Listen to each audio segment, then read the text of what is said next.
Hi மக்களே, big Boss season 9 அடுத்த promo வந்துருச்சு. இந்த ப்ரோமோ பார்த்தீங்கன்னா, ரம்யா வந்து ஆல்ரெடி வந்து ரம்யா, எஃப்ஜே இவங்க 2 பேத்துக்கு வந்து சாப்பாடு இஷ்யூன்னு வந்துருந்துச்சு. அதுக்கு பிறகு வந்து ரம்யா வந்து எனக்கு சாப்பாடு வேணாம், நான் சாப்பிட மாட்டேன் அப்படின்ட்டு இருந்திருக்காங்க போல்.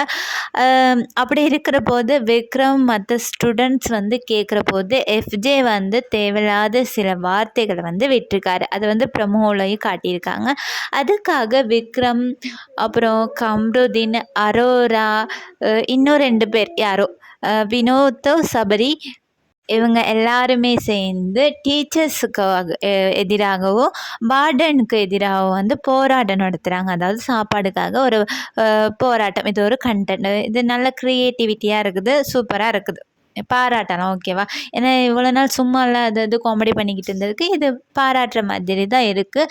எஃப்ஜேவை வந்து மன்னிப்பு கேட்க சொல்லி வந்து போராட்டம் நடத்துகிறாங்க. எஃப்ஜேவும் வந்து லாஸ்ட்டாக வந்து மன்னிப்பு கேட்குறாரு. இதுக்கு வந்து விக்ரம்க்கு வந்து ஆனால் ஒரு விஷயம் என்னென்னு பார்த்தீங்க, விக்ரம் வந்து ஒரு சப்பி பாய், ஒரு இந்த கண்ணெல்லாம் உருட்டி உருட்டி பேசுகிற ஒரு பாய், ஒரு அது அந்த ஏதோ ஒரு மாதிரி வந்து ஆக்ட் பண்ணிக்கிட்டு இருந்தார். பட் இப்போ சடனாக வந்து இப்போ வந்து சேஞ்ச் ஆகிட்டார். நல்ல அறிவுள்ளவராகவும் அப்புறம் இந்த மாதிரி போராட்டத்தை எடுத்து லீடராக பண்ணுறதும் வந்து விக்ரம். சடனாக மாறினது கொஞ்சம் அந்த இடத்துல வந்து நல்லா இல்லை. இதை பற்றின உங்களோட கருத்தை மறக்காமல் கமெண்ட் பண்ணுங்கள், லைக் பண்ணுங்கள், ஷேர் பண்ணுங்கள், சப்ஸ்கிரைப் பண்ணுங்கள், சப்போர்ட் பண்ணுங்கள். By guys.